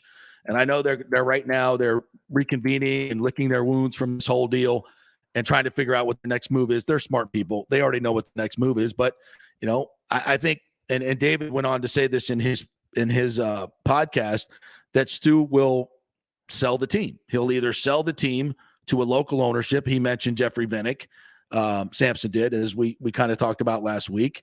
And again, I have no inside information on that and at all. Just reading the tea leaves of him, selling a stake in the Lightning to gain some cash. He sold some hedge fund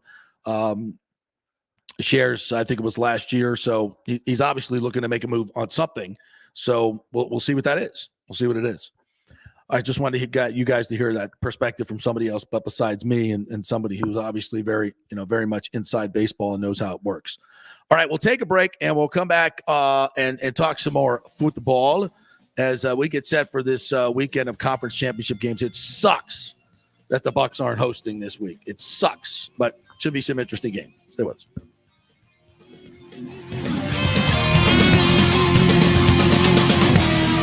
Attention home buyers or refinance candidates. It is a great time to purchase or refinance.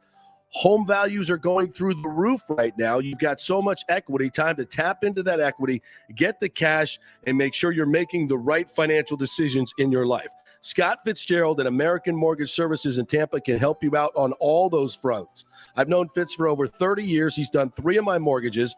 In fact, Scott has done over 3,000 loans in the Tampa Bay area for many of our coaches, athletes, from Bucks to Bulls. And he can save you big money. AMS is a wholesale broker. They will shop your loan to dozens of banks and let them compete for your business. Quick story, one listener had a done deal with a big national mortgage company who was promising a 2.75 interest rate. Well, when it came time to lock in, it was 3.25. Emailed Scott, got him the actual 2.75, saved him over $3,000 in first-year payments and $2,200 in lender's fees. Email him, scott@amstampa.com, scott@amstampa.com. Who wants free mobile service? I do, and you can get 30 gigs a month from companies like AT&T Service, T-Mobile. Great service. Keep your number and get free mobile service. It's part of the emergency broadband benefit from the stimulus bill.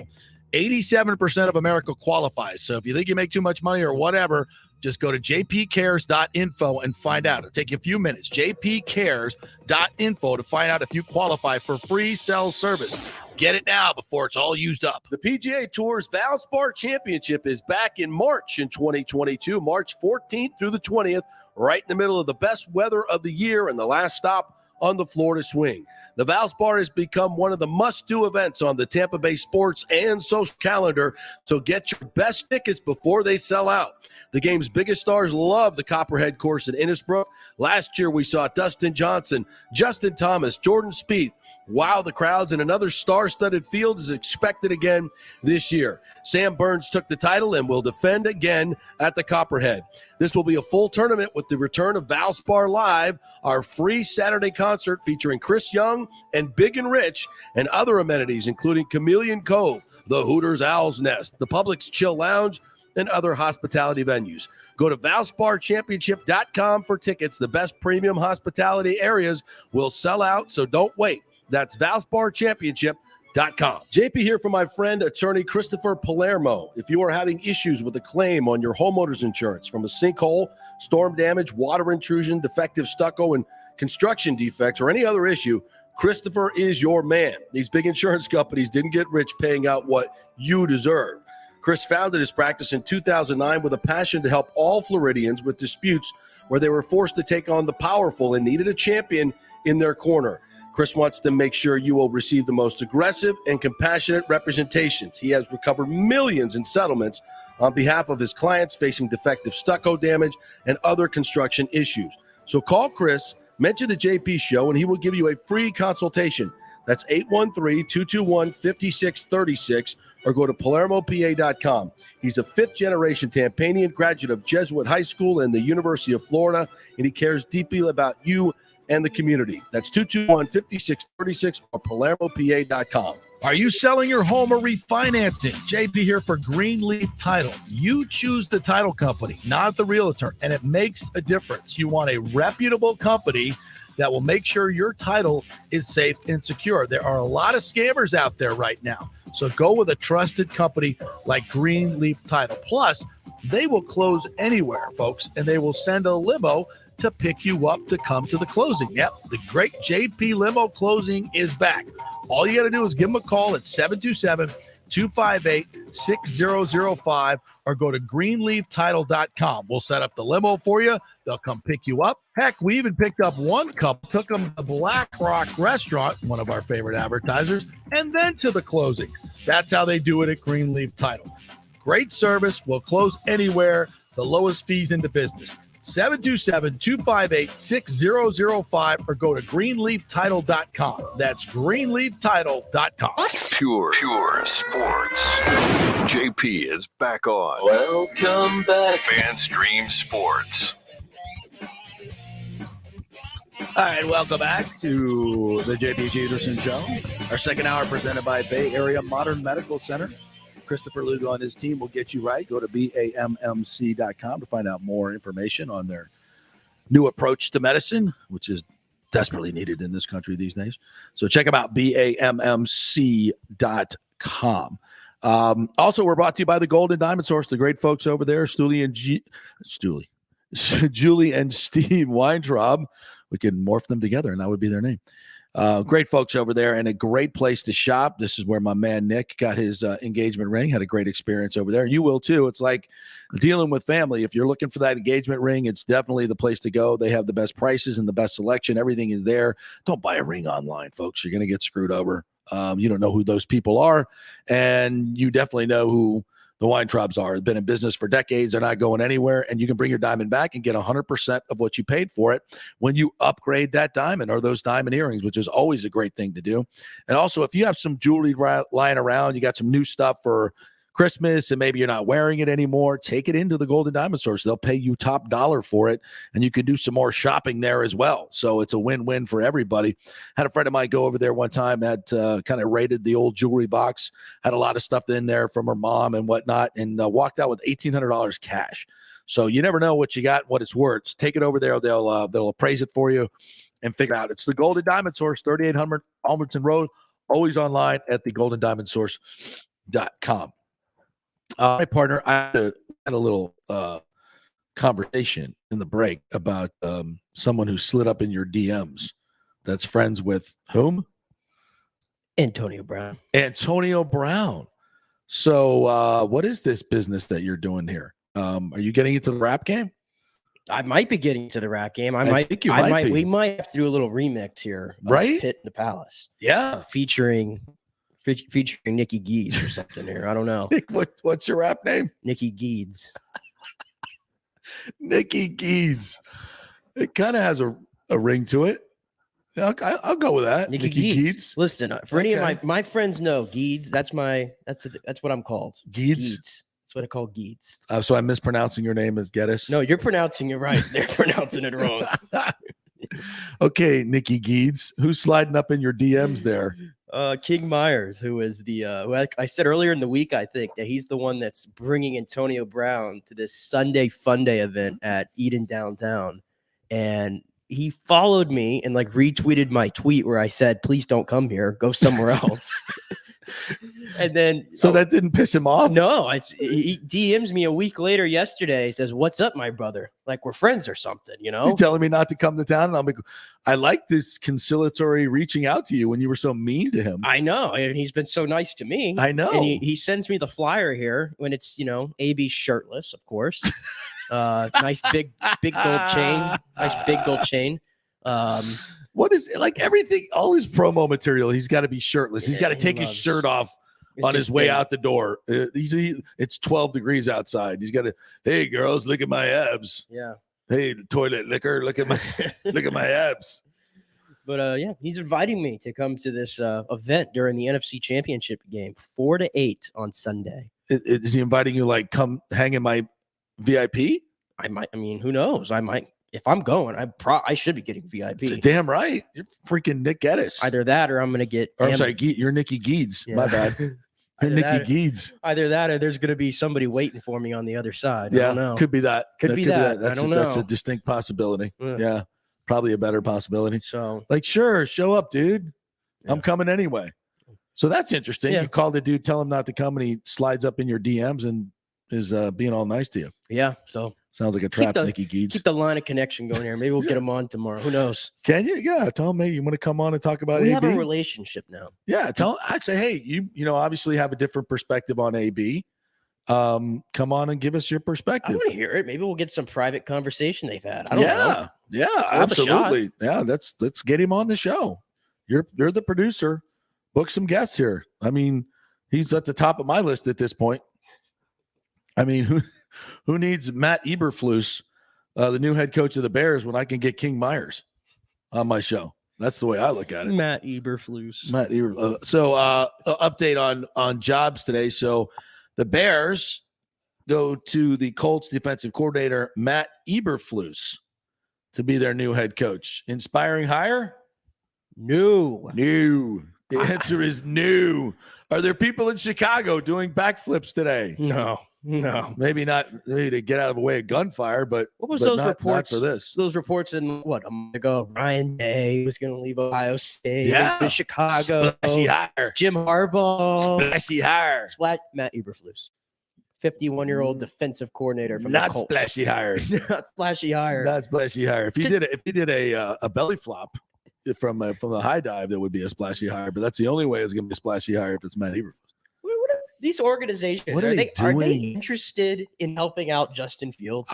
Clearly not. And they're like, we'll bring in Jim Caldwell as the OC. And he'll, please. I mean, why don't you make Jim Caldwell a head coach? He's got head coach experience. He interviewed twice. Right. Matt Eberflus?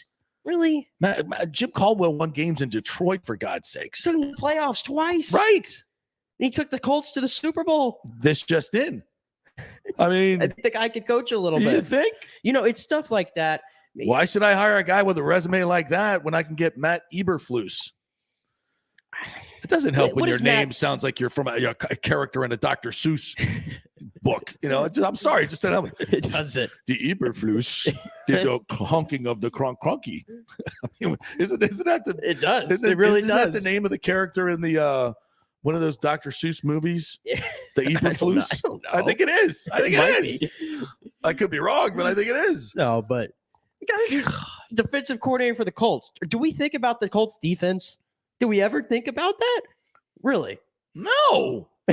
No. I don't get it, man. I think of their offensive line. I mean, their defense has been good, though. Don't get me wrong, but I don't really think of it. And did you see who the Vikings hired as their GM? Yeah. Kwesi Adolfo-Mensah. Okay. He's getting a 4-year deal. He replaces Rick Spielman. Is the 10th person in franchise to hold a GM title. Blah, blah, blah, blah, blah. It comes to Minnesota after spending the 2021 seasons in Cleveland, working under general manager Andrew Berry. His unique background, variety of strong football experiences, vision of success, and leadership presence immediately stood out to us. Where's his kind of resume here? Prior to entering the NFL in 2013, he had several Wall Street ventures as a portfolio manager and a commodities trader. So he's got a business background, but he's been in football since 2013, working with the highly effective Cleveland Browns organization. Didn't John Spytek interview for that job? I think he correct? Did. Yeah. What are these? I mean, I don't know the guy, frankly. I don't know him. I look around and I see like the people that are doing well. Like, John Lynch has taken a lot of hits, for some of the stuff he's done. But what are the 49ers doing? Winning a lot. They've been winning a lot since he got there. He's brought a mentality, that team, a physical mentality that wins football games. I don't get. So we're gonna go more away from the ex-football players who know talent and scouting and how teams are constructed and won Super Bowls to guys that were commodities traders. Okay. All right. Good luck with that, Minnesota. And this is why teams will stay in mediocrity and will be bad organizations. Yeah. I'm looking at you, Miami. I'm looking at you, Chicago, and I'm looking at you, Minnesota. Brian Daboll looks like he's the leading candidate for the Dolphins job. And if you haven't heard, Nathaniel Hackett hired by the Broncos this morning. A lot of speculation that Aaron Rodgers now is going to be headed to Denver. That kind of makes sense. Now that kind of makes sense. Yeah. Although I will say this, it's Matt LaFleur that's running the offense in Green Bay, right? He's the play caller. So what is Nathaniel Hackett really doing?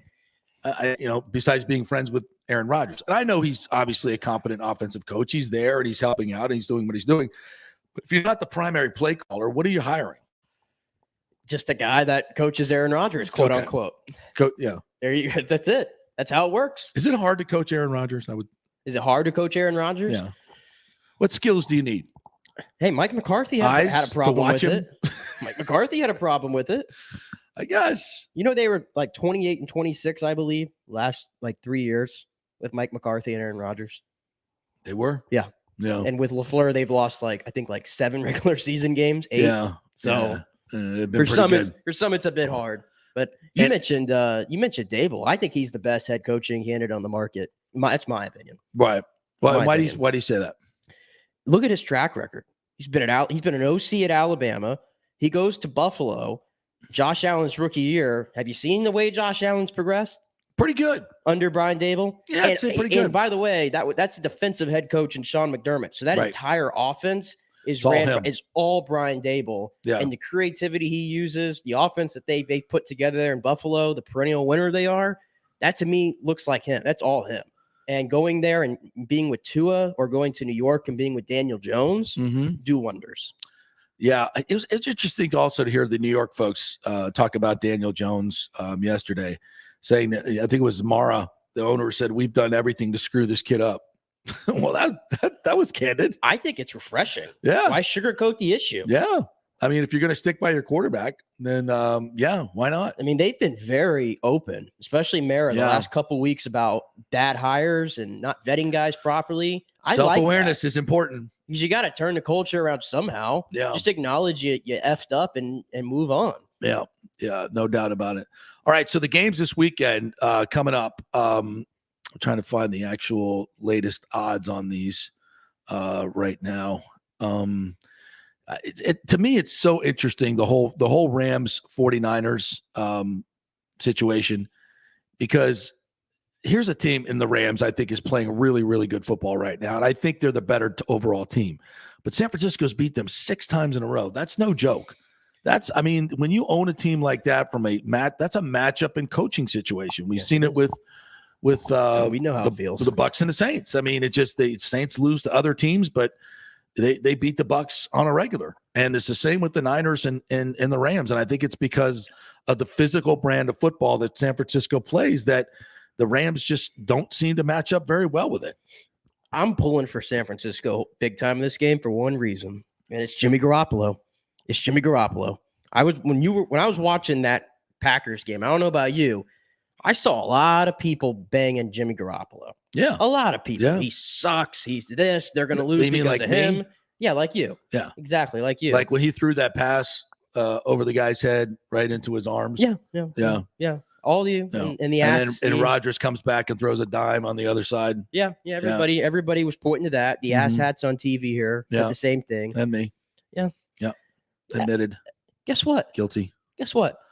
They win games with Jimmy Garoppolo. They won a game with Jimmy Garoppolo. And do I care what it looks like? Or in spite of him. No, they didn't win in spite of him. He does just enough. The last drive to get Robbie Gould in a field goal position. Did he not make some pretty good throws? He did. He did indeed. He's got a clutch factor in him. You can win a Super Bowl with him. How many points they score that game? 13. 13. Oh. Go Jimmy. Led us to the win. It's the defense. It was Deebo Samuel who got the last yards to put him in field goal position. I don't care. They're a winner with Jimmy Garoppolo. I get it. Look without him and with him. I get it, but and I hear reports that regardless, he could win the Super Bowl and they're still going to trade him. Are you kidding me? Yes. Trade Trey Lance. Yeah, I think he might be better off.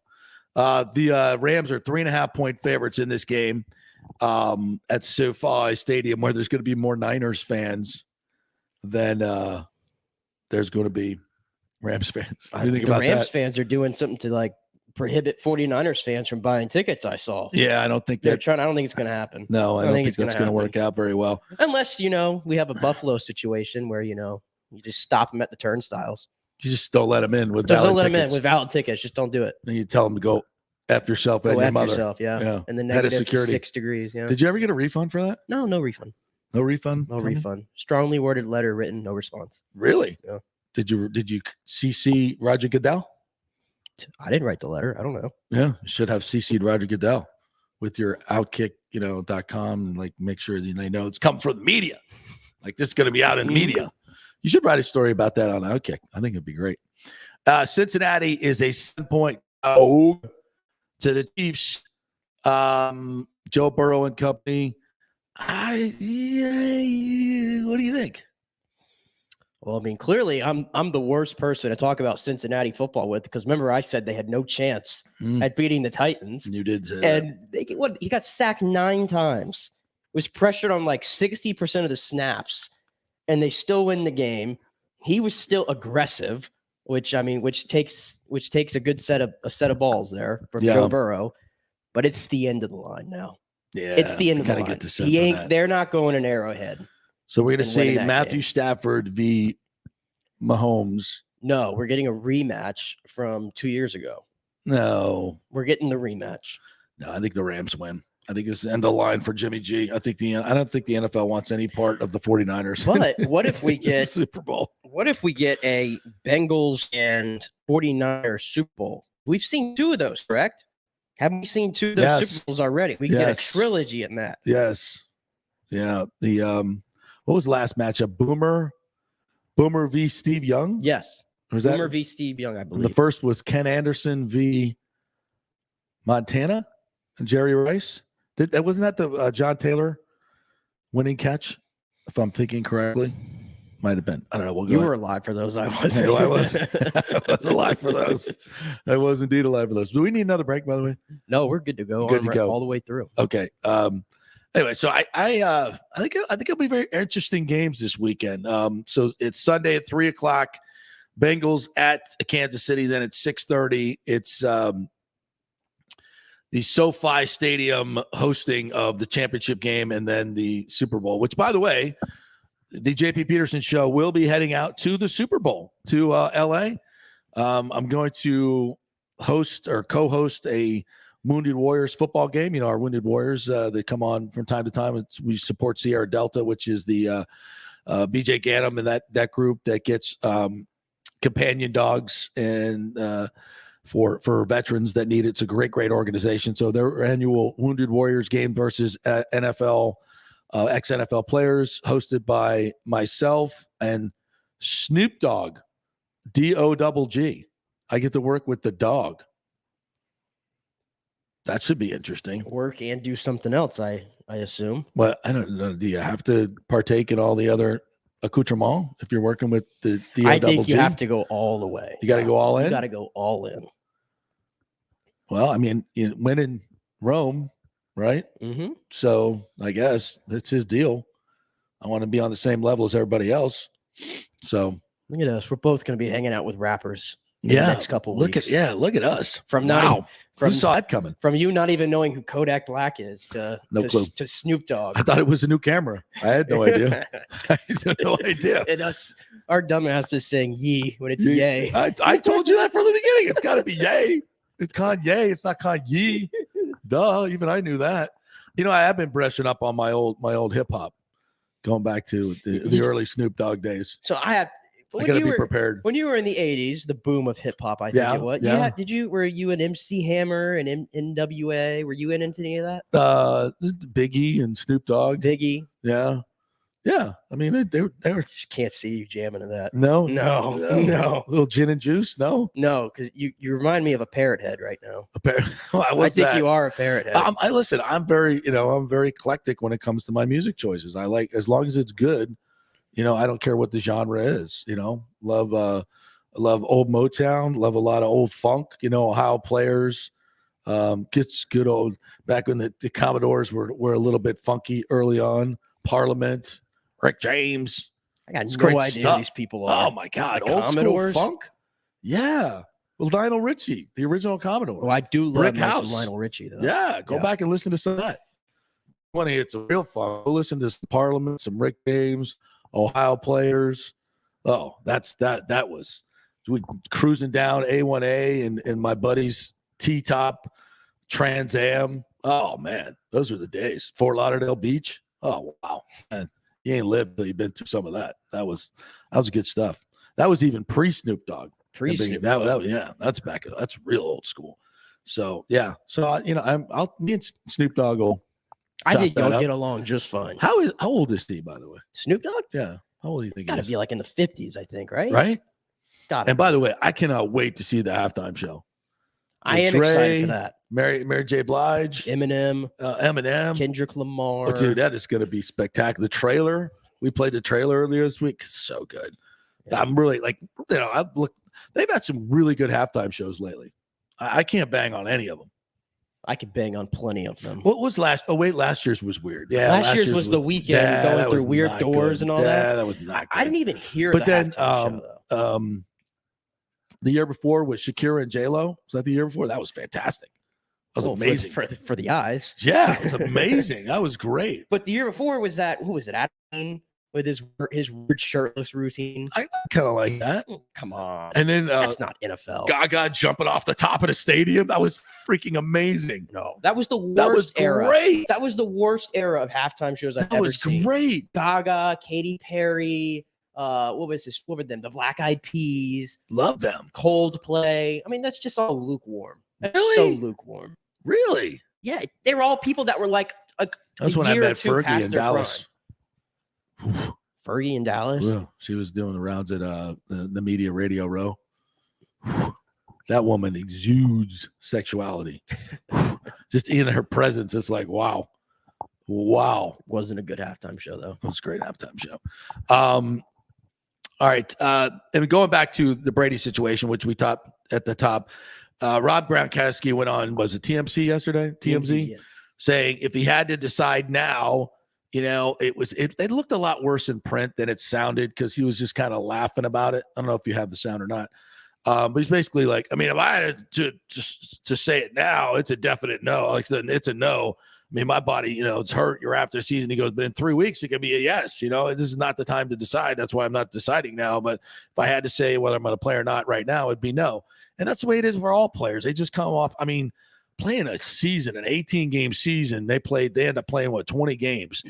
That's a hell of a lot of games, man. That's a lot of games on your body, especially when you're 33 years old. Hell no, he doesn't want to play football right now. I mean, he did say though he feels pretty healthy. Yeah, he did say that after the season he feels. And he had good. a great season. It was tremendous. If he played a full season, 17 games, the guy's got 1,300 receiving yards at least. I mean, he did have the cracked ribs, so that wasn't great. But when he played the end of the season, he was kicking ass and he was having fun. Still getting open. Yeah. So I mean, when I look at this team, I don't see like the Peyton Manning in his final years. I don't see a declining team at all. At every level. I mean, I expect Brady to come back just as good. I expect, I think they're going to get Ryan Jensen back. I think they'll have the offensive line intact. They can add receivers. They're just like, it doesn't seem to me like this is even on the decline, like a Roethlisberger situation. It just doesn't. So I won't be shocked if Brady goes either way, and I'm not predicting that he's going to stay I don't have a great feel for it, but my gut feeling tells me he's coming back. That's just my gut. All right. Our thanks to Mike Nabors, who joined us. Very interesting conversation about Sean Payton and where the Saints are. Go listen to that. And after listening to him, I'm like, yeah, they're not in such a bad situation. Chris Torello, always entertaining, always fun to chat with him. Brian Bradley, we talk some Lightning. Go Lightning against the Devils tonight. We will see you at Amalie Arena for we finally get him back. No Kucherov, but we'll have the most of the team. It'll be a fun night. See you there.